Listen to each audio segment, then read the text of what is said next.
a single 16 megabyte PDF editor that needs no account, no subscription, and sends nothing to the cloud. And it just got a full command line interface. KillerPDF is a free, open-source PDF editor for Windows, licensed under GPLv3. The entire application ships as a single portable executable around 15.6 megabytes in size. It targets the NET Framework 4.8, which means there is no additional runtime to install. You download it, drop the exe anywhere, and run it. No account creation, no email gate, no telemetry sent back to any server, and no ads. The project is built by a developer known as Steve the Killer, who describes his motivation as a field technician with an intense dislike for Adobe.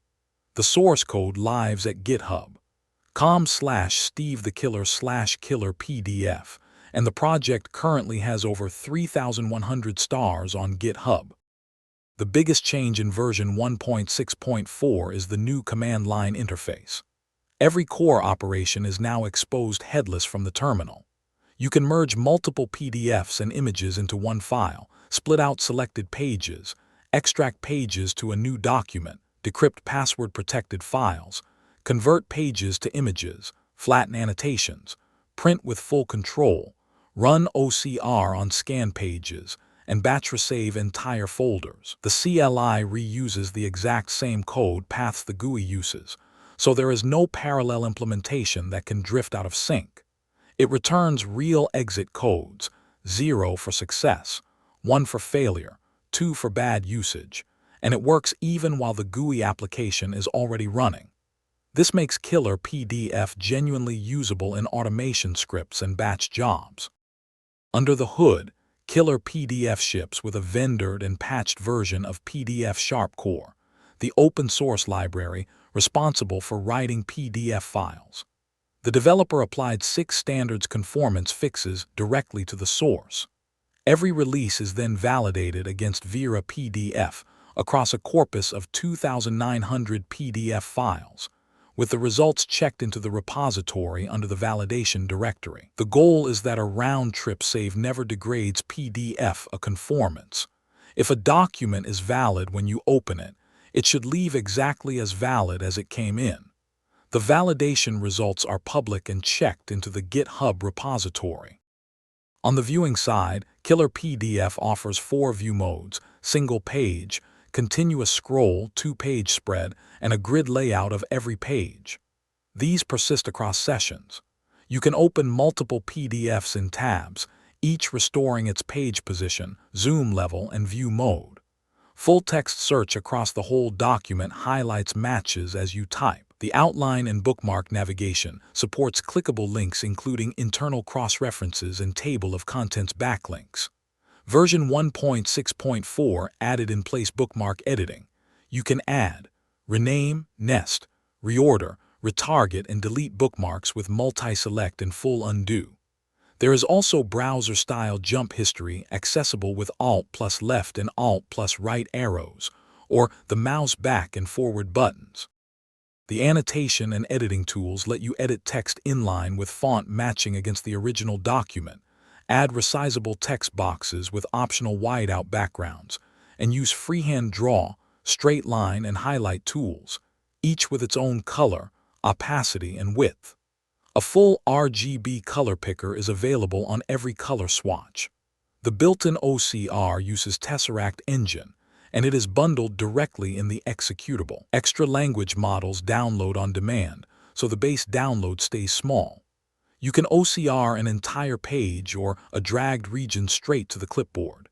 Make a scanned PDF searchable by laying an invisible text layer over it, or extract all text to a text or markdown file. Page stamping and watermarking across any page range applies as a single undo operation. Page organization is handled through drag-and-drop reordering in the sidebar, with right-click options to insert blank pages, rotate, move, extract, or delete pages. You can crop with corner handles and remove the crop from one page or all pages at once. The transform tools let you rotate by 90 degrees or a fine angle, scale, flip, and straighten a crooked scan by drawing a level line with a live preview. A notable convenience feature is the ability to drop an entire folder or a zip file onto the window to merge all the PDFs and images inside into one document, or open each file separately. For forms, KillerPDF supports filling PDF form fields, text, checkbox, and radio button as live controls that save back to the PDF file. Digital signatures are supported through cloud certificates via Certum Simply Sign, including Click to Sign form fields. You can draw and reuse signatures and initials, or import a PNG, JPG, or BMP image to place anywhere on the document. The community response on the r/open source post has been enthusiastic. One commenter who has been in IT for a long time said the amount of Adobe tickets they deal with is ridiculous, noting that 80% of Adobe users do not need the features they are constantly upsold.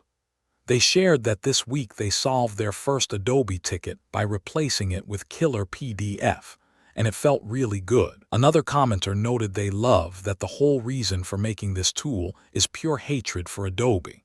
Someone who built a PDF to Markdown extractor tool said they are now happy with beautifully formatted text rendered in their code editor. The overall sentiment is that KillerPDF is filling a real gap for people who need PDF editing without Adobe's subscription model. KillerPDF version 1.6.4 was released on July 17, 2026. It is free, open source under GPLv3 and currently targets Windows 10 and 11 on x64. You can grab it from the command line with widget install KillerPDF, download the portable exe from killerpdf.net, or browse the source on GitHub. The project is actively developed and welcomes feedback and issues. If you are tired of Adobe subscriptions for PDF work that this tool handles just fine, it is worth a try. That is KillerPDF 1.6.4, a free, fast, genuinely scriptable PDF editor for Windows. If you found this breakdown useful, hit subscribe for more open-source tool deep dives. Check the description for the download link and the GitHub repository. Thanks for watching.